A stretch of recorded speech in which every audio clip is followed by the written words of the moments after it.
Kolkata RG Kar medical college ആശുപത്രിയിൽ വനിതാ ഡോക്ടറെ ബലാത്സംഗം ചെയ്ത് കൊലപ്പെടുത്തിയ കേസിൽ പ്രതി കുറ്റക്കാരനെന്ന് കോടതി വിധിച്ചു.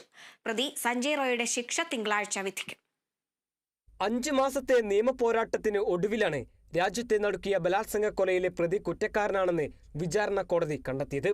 CBIയുടെ പ്രാഥമിക കുറ്റപത്രത്തെ അടിസ്ഥാനമാക്കിയതാണ് വിധി. പ്രതിയുടെ ശിക്ഷ തിങ്കളാഴ്ച വിധിക്കും. കഴിഞ്ഞ വർഷം ഓഗസ്റ്റ് 9-നാണ് യുവ ഡോക്ടറെ സഞ്ജയ് റോയ് ക്രൂരമായി ബലാത്സംഗത്തിന് ഇരയാക്കി കൊലപ്പെടുത്തിയത്. ഓഗസ്റ്റ് 10-ന് തന്നെ പ്രതിയെ കസ്റ്റഡിയിലെടുത്തു. ഓഗസ്റ്റ് 13 കൊൽക്കത്ത ഹൈക്കോടതിയുടെ നിർദ്ദേശപ്രകാരം അന്വേഷണം പോലീസിൽ നിന്നും CBIക്ക് കൈമാറി. തുടർന്ന് 25-അംഗ ടീമിനെ CBI രൂപീകരിച്ചു. സംഭവം അറിഞ്ഞിട്ടും പോലീസിനെ അറിയിക്കാത്തതിനെ തുടർന്ന് മെഡിക്കൽ വിദ്യാർത്ഥികളും ആരോഗ്യ പ്രവർത്തകരും പ്രിൻസിപ്പാൾ സന്ദീപ് ഘോഷിനെതിരെ വലിയ പ്രതിഷേധമുയർത്തി. പിന്നാലെ സന്ദീപ് ഘോഷ് രാജിവെച്ചു. ഒക്ടോബർ 7-നാണ് കേസിലെ കുറ്റപത്രം CBI കോടതിയിൽ സമർപ്പിച്ചത്.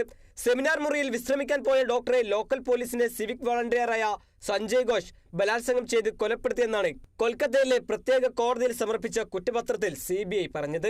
ആദ്യഘട്ടത്തിൽ പ്രതി കുറ്റം സമ്മതിച്ചിരുന്നില്ലെങ്കിലും നുണപരിശോധനയിലാണ് സത്യം തെളിഞ്ഞത്. കുറ്റപത്രത്തിൽ കൂട്ട ബലാത്സംഗത്തെക്കുറിച്ച് പരാമർശിക്കാത്തതിനാൽ സഞ്ജയ് റോയ് മാത്രമാണ് കേസിലെ പ്രതി. യുവ ഡോക്ടറുടെ കൊലപാതകത്തിന് പിന്നാലെ രാജ്യവ്യാപകമായി വലിയ പ്രതിഷേധമാണ് ഉണ്ടായത്. നിരവധി ഡോക്ടർമാർ ആർജിക്കൽ ആശുപത്രിയിൽ നിന്ന് രാജിവെച്ചു. മമതാ സർക്കാരെ പോലും മുൾമുനയിൽ നിർത്തിയതായിരുന്നു പ്രതിഷേധം. National desk, Kerala vision news.